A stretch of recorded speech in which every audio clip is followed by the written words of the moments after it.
నా పేరు విశ్వాస్ సార్. నేను ఎన్టీఆర్ జిల్లా నుండి విజయవాడ రూరల్ మండలం చేసా. అంటే నేను ఇంటికా నుండి స్కూల్ నుండి ఇంటి దగ్గరికి ఉండేవాడిని, కానీ బయట ఫంక్షన్లకి వాటికి వెళ్ళేవాడిని కాదు సార్. అందరూ నన్ను ఎక్కేస్తారు, ఏంట్రా నువ్వు ఇట్లా ఉన్నావు, అరే ఏంట్రా నువ్వేంట్రా ఇట్లా ఉన్నావు, అది అని ఎక్కించేవారు. నేను బాధపడేవాడిని సార్. బాధపడితే ఇంకా స్కూల్కి వెళ్ళేటప్పుడు ఇట్లా మా సంధ్యారాణి మేడం గారు ఇట్లా చెప్పారు, ఇట్లా అరే గుంటూరు దగ్గర నంబూరులో మీకు ఇట్లా ఎవరెస్ట్ బేస్ క్యాంప్ కి సెలక్షన్లకి ఉన్నాయిరా, వెళ్ళరా ఇది అని చెప్పి, మీలాంటి వాళ్ళేరా అందుకు నువ్వు వెళ్ళరా అది అని చెప్పారు. సరే మేడం అది అని వెళ్ళా. అక్కడ సెలెక్ట్ అయ్యా. గండికోట అడ్వెంచర్ స్పోర్ట్స్ అకాడమీ దగ్గరికి వచ్చిన తర్వాత మేమందరం సక్సెస్ అవ్వాలని కాన్ఫిడెన్స్ గా వెళ్ళాం. అక్కడ కూడా మాకు మంచిగా సార్ వాళ్ళందరూ మాకు ట్రైనింగ్ ఇచ్చారు. బాగా మాతో ఫ్రెండ్స్ లాగా ఉండేవారు. అక్కడ సెలక్షన్ అయిన తర్వాత లడఖ్కి వెళ్ళాం. అంటే అక్కడికి వెళ్తామో కూడా లేదో తెలియదు.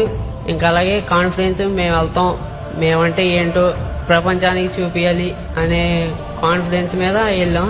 అక్కడ మేము సెలెక్ట్ అయింది. అక్కడ కూడా బాగా సారు మాతో అంతా కలిసి ట్రెక్కింగ్ కి అవన్నీ 5600 మీటర్ యాటిట్యూడ్ లో మేమందరం ట్రెక్కింగ్ చేసాం.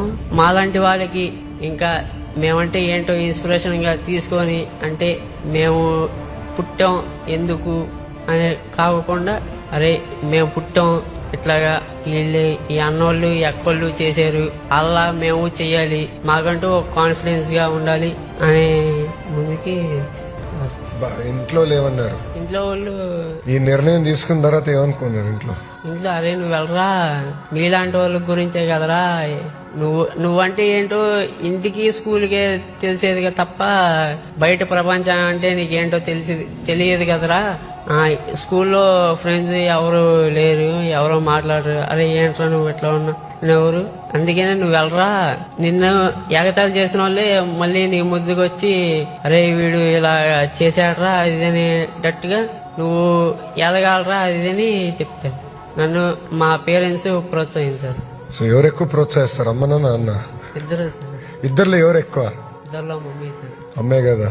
అమ్మ ప్రోత్సాహం లేకపోతే మనందరం ఇక్కడ కూర్చోలేం కదా. గుడ్ అమ్మా. మా అందరికి ఎంత అవకాశం కల్పించినందుకు, మాలాంటి వాళ్ళకి ఇంకా ముందుగా ఇంకా చేయాలని కోరుకుంటున్నాం సార్ మేమందరం. అవును, ఇంట్రెస్టింగ్ ఏంటంటే భారతదేశంలో ఎక్కడ జరగలేదు, ఫస్ట్ టైం ఇది జరుగుతుంది. సో చాలా సిస్టమేటిక్ గా చేయాలని మా ఆలోచన.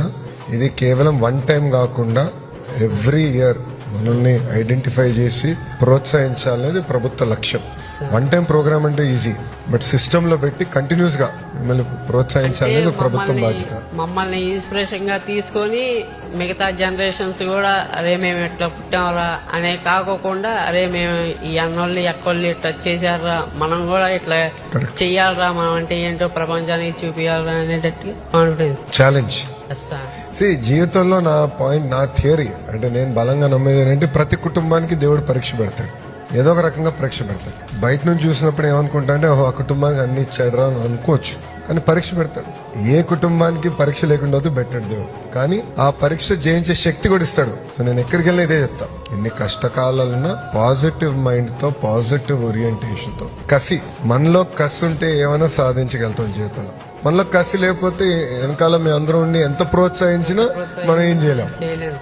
అది నేను బలంగా ఒక గోల్ పెట్టుకోవాలి, ఒక టార్గెట్ పెట్టుకోవాలి, ఆ టార్గెట్ సాధించే వరకు వదిలిపెట్టుకోవాలి. పడుకునే టైంలో కూడా దాని గురించి ఆలోచించాలి, ఎలా సాధించాలి. అది సాధించగలితేనే, అది సాధించిన తర్వాత నేను పడుకుంటానని మనలో ఎప్పుడైతే కష్టం వస్తుందో 100% వీ కెన్ అచీవ్ థింగ్స్. నేను చూసా లైక్ జీవితంలో నేను ఎంతో మంది చూసా, మాది చాలా పెద్ద కుటుంబం. నేను ఎంతో మంది సమస్యలు ఎదుర్కొంటాను చూశాను, వాళ్ళ కసున్న వాళ్ళందరూ బయటపెట్టారు.